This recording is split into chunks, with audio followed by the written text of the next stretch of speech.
Hey guys, welcome back or welcome to my channel. Today I didn't really know what to film. I enjoyed filming my vlog and I enjoy filming the TikTok videos, but I've done enough of them lately, so I wanted to do something a little bit different. So today we're just going to be reading paranormal stories that I find on Reddit.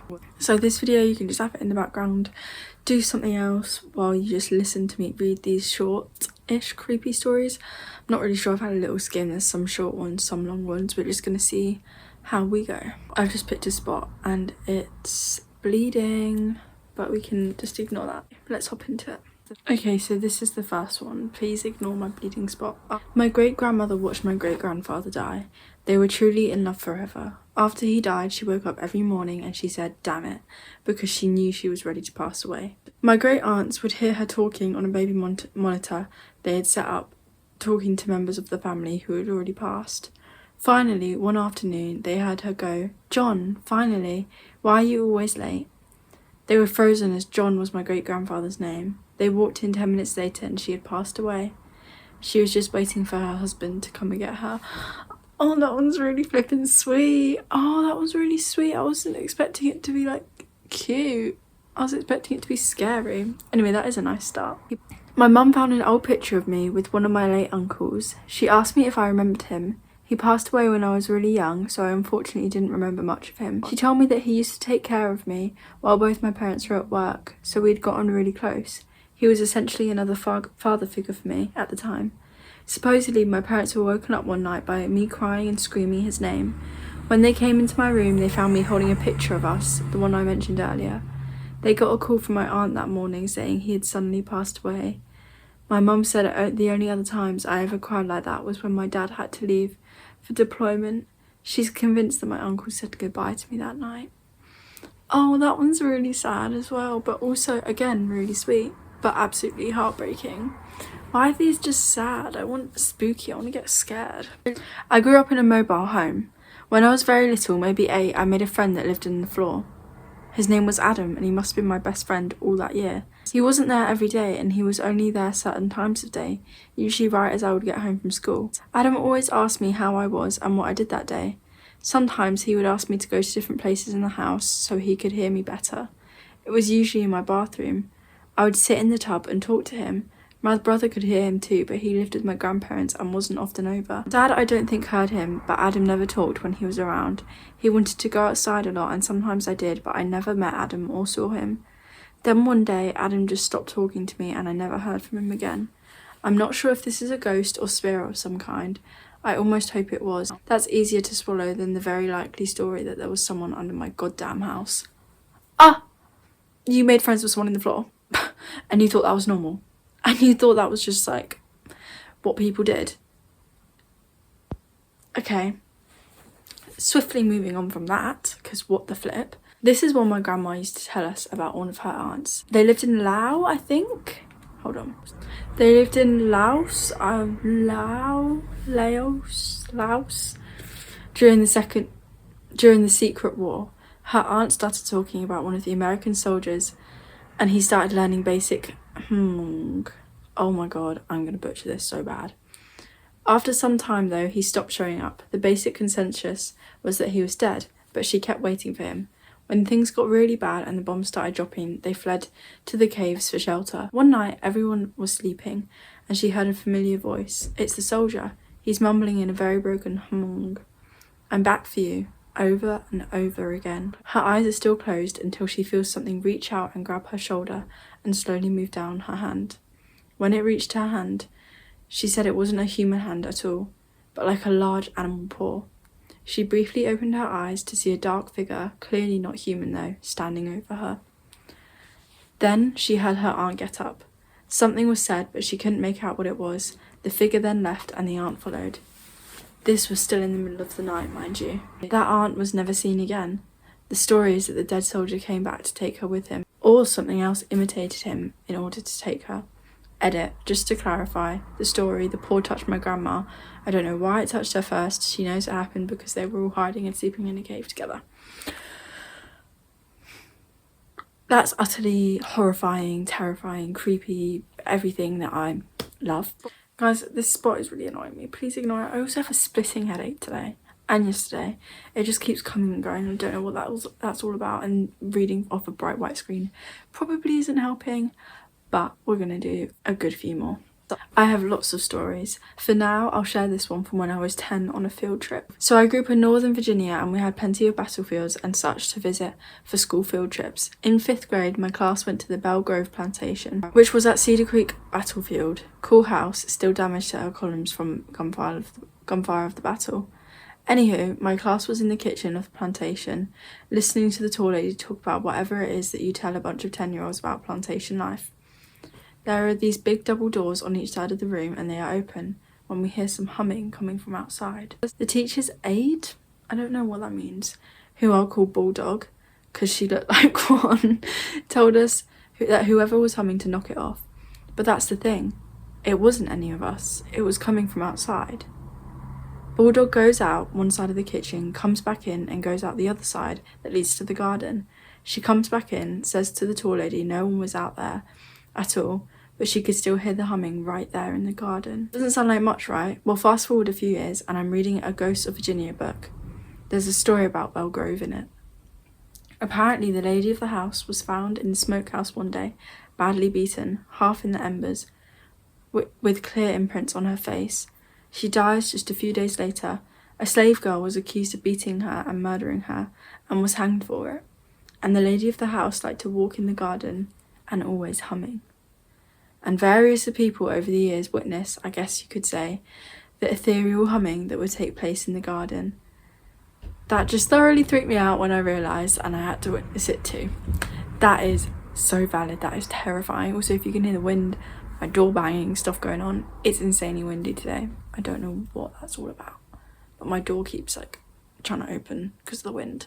It always happens. Just ignore that. It freaked me out this morning though, because I woke up and it sounded like someone was trying to open my door and it was just terrifying. But it's fine. Hopping straight into the next one. A girl I knew for a few years and was very good friends with passed away in a car accident.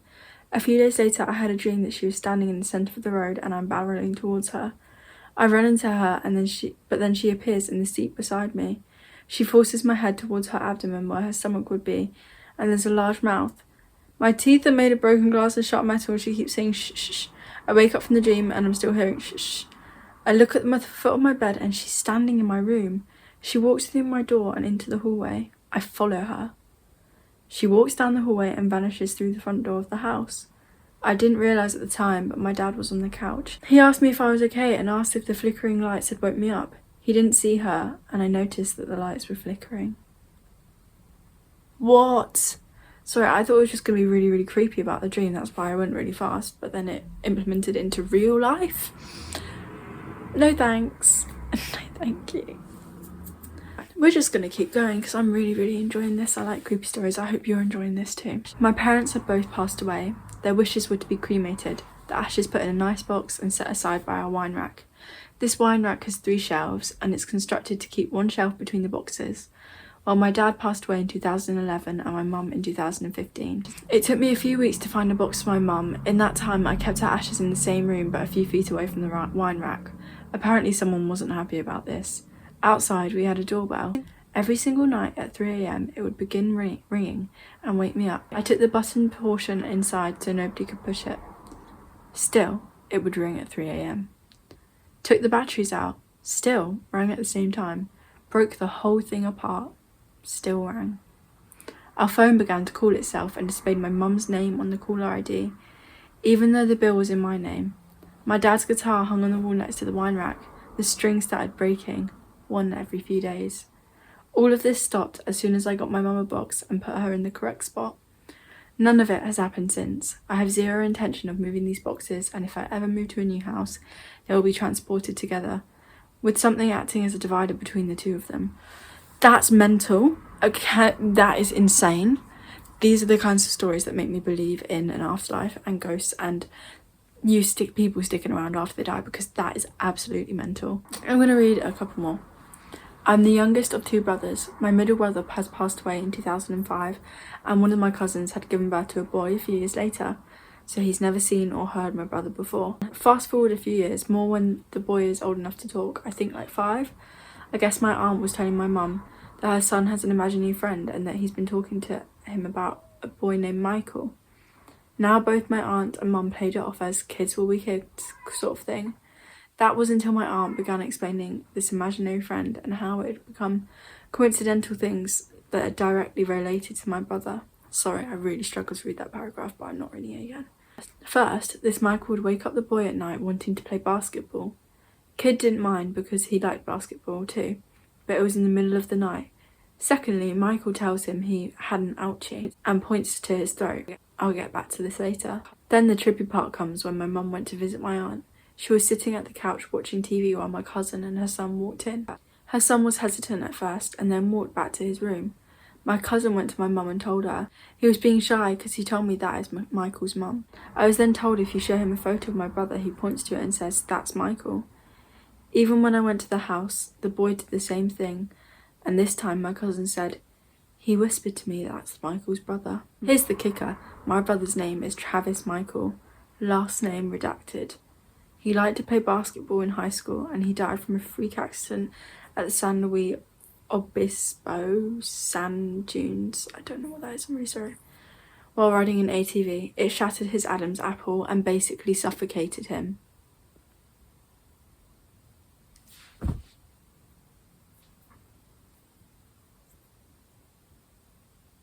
I didn't quite grasp that, but I get the general idea. What the flip? How do kids know this stuff? He pointed at his neck as well. It baffles me every single time. Another one, copied and pasted since this one's kind of long, but I've got a few stories. Here's one of them. This happened about 8 or so years ago around Thanksgiving at my grandparents' house. Everyone was asleep except for me. The only people in the house were my grandparents, my mum, my brother and I. No one else. This is key. I was on the computer because I couldn't sleep. I turned on a small TV to watch Adult Swim while I browsed the internet. Around 4:30 I started getting a chill up my spine and I heard some little children laugh, distinctly the voices of a little girl and a little boy. Why did they just brush over that? Because that's horrible. I know I'm all by myself as far as being awake, so I turned to look at the TV and it was in the middle of a Inuyasha fight sequence. So there was no way the laughter was coming from that. I checked the computer sound setting and it had every possible output muted, so it wasn't that either.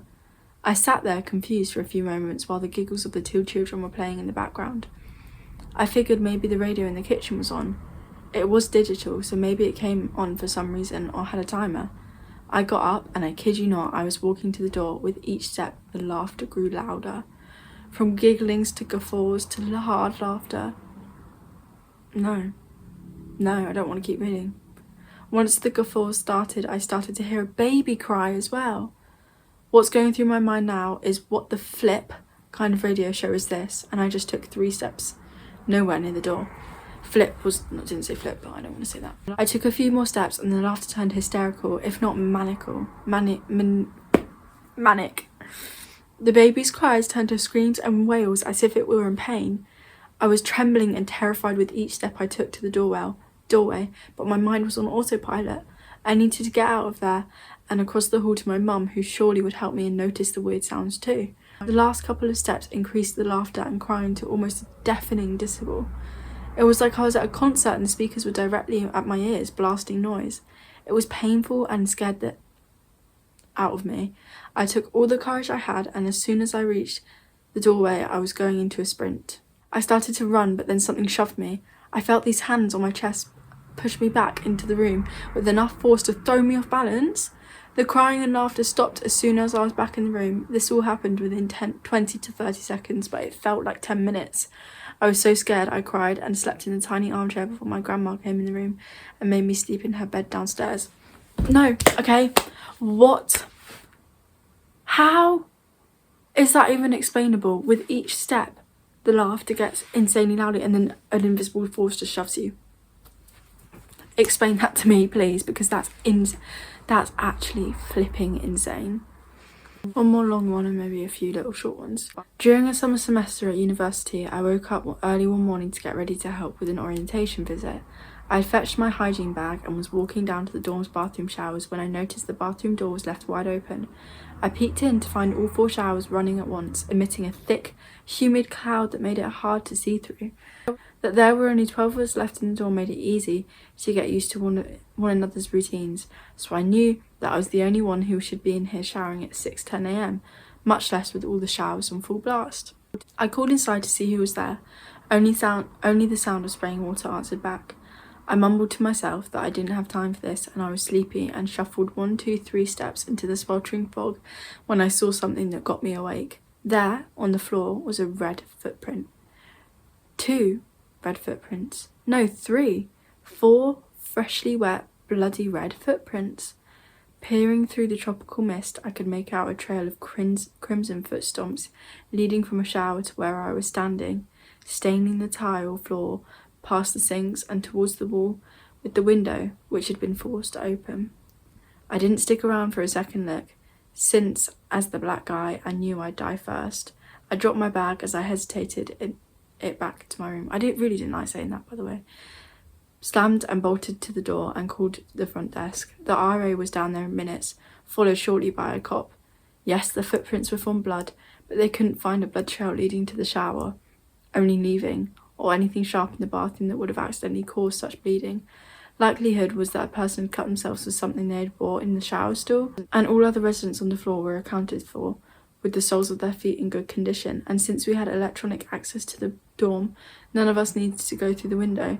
The only thing they could reason was that whoever had sneaked in, they must have heard me going down the hallway, missing their crazy escape by seconds. I noped the F out of going back to the showers that morning and just threw my university top on to get to the student orientation, which was uneventful that day, minus parent-student questions about the dorm life. That was just one of the several weird things that happened this summer. I want to know all the other weird things that happened this summer, because what the actual flip? Is that it? What? Just actual bloody footprints leaving the showers and that's it? Is that the whole story? Like, what the flip? Actually, what the hell? That is all I'm going to read for now. I've been filming for like half an hour and my throat is dry as the Sahara Desert. But thank you so much for watching. I hope you enjoyed this one. I will be back in very soon to talk about absolutely nothing. Bye.